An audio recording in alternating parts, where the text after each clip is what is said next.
Historias de la economía.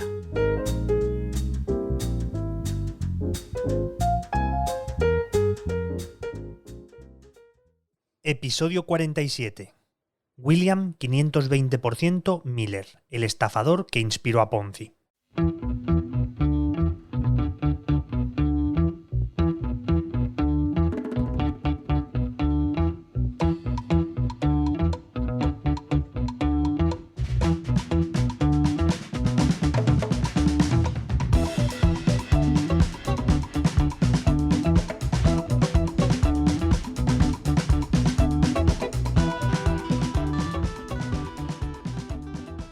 El esquema Ponzi es una estafa con más de un siglo de historia, pero que sigue plenamente vigente.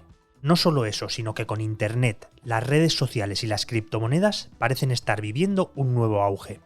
Es fácil encontrarnos en Facebook o en Instagram a gente contando las ventajas y virtudes de algún tipo de inversión.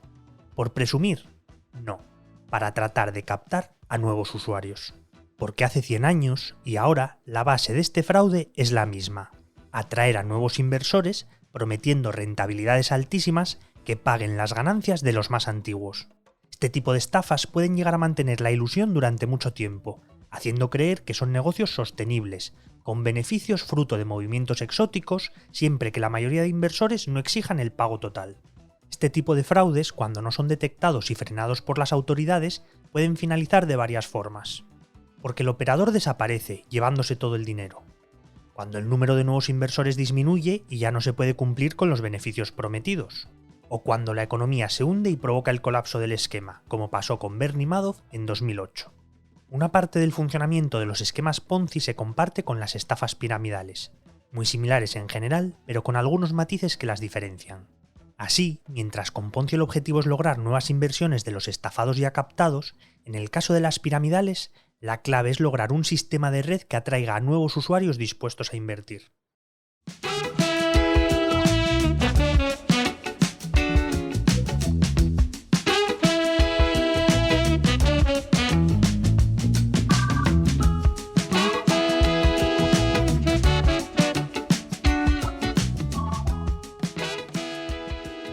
A lo largo de los años ha habido estafas con el sistema Ponzi de gran notoriedad. Una de las más recientes es la de OneCoin, cuyo creador aseguraba que su valor iba a superar al del Bitcoin. Han muerto recientemente Bernie Madoff, responsable del mayor fraude de este tipo, y Lou Pearlman, antiguo manager de bandas como Backstreet Boys o NSYNC, que también desarrolló un fraude de este tipo. La estafa de los quesitos afectó a víctimas de Perú y Chile. En Argentina fue famosa la estafa del telar de la abundancia, que afectó incluso a actrices famosas.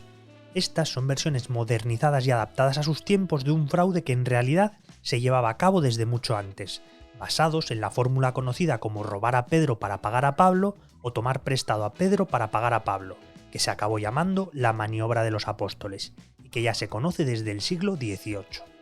En aquella época destacaron los casos de la actriz Adele Spieseder o de Sarah Howe, y en España el de Baldomera Larra, hija del escritor Mariano José de Larra, y la primera en hacer una estafa de este tipo conocida en nuestro país.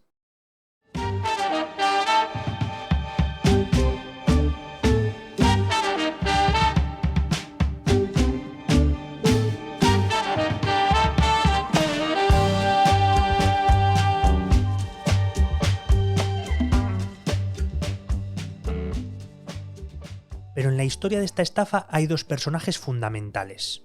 El primero es Carlo Ponzi, a la postre el que acabaría dándole nombre al fenómeno.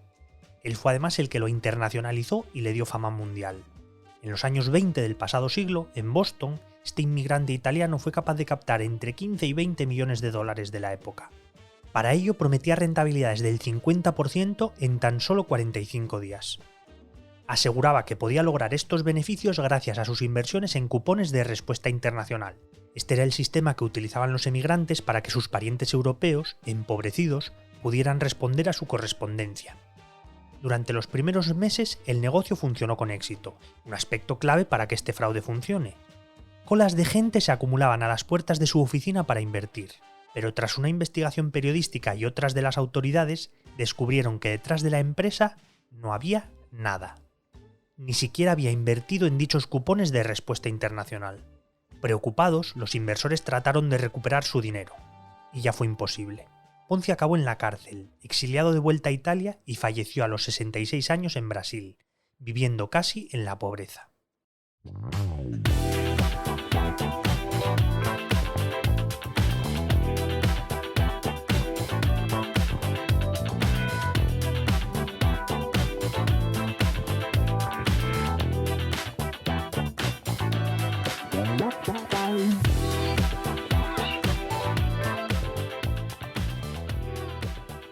La otra figura clave en la evolución de esta estafa es William F. Miller, que fue el inspirador del propio Ponzi y el primero en modernizar el fraude.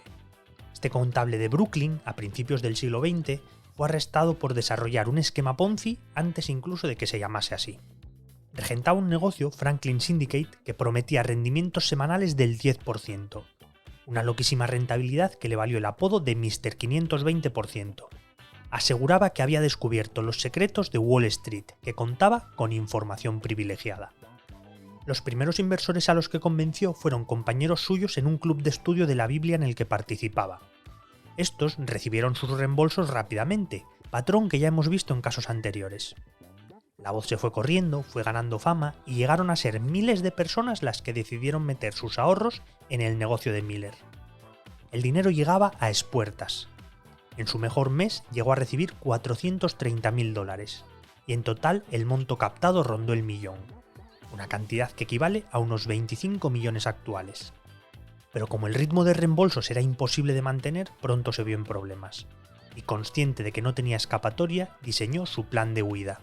Para ello contrató a un abogado, Robert Tamon, le entregó $240.000, supuestamente los últimos que le quedaban, y le encargó una labor: que le enviase pagos regulares.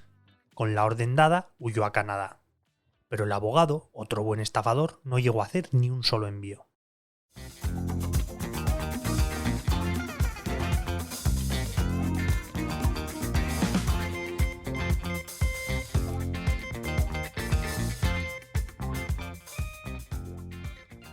En febrero de 1900, Miller acabó siendo detenido y condenado a 10 años de cárcel. Pero en prisión cambió, decidió convertirse en una persona más honesta y alejarse del camino del crimen. Logró ser liberado en solo 5 años y al salir puso una tienda de alimentación en Long Island. Con su experiencia a cuestas fue uno de los primeros en advertir sobre la estafa de Ponzi. Cuando fue preguntado por un periodista del New York Evening World, cuestionó cómo Ponzi era capaz de ganar tanto dinero en tan poco tiempo, semanas antes de que su tinglado se desmoronara.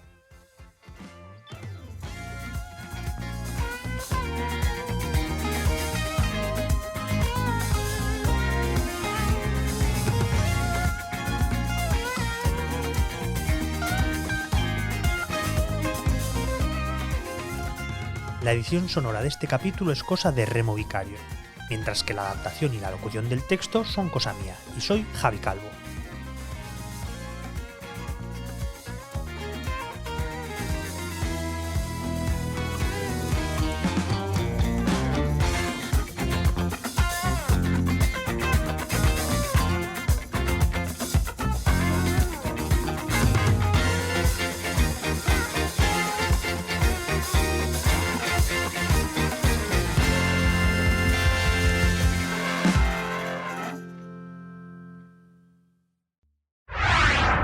El Economista Podcast.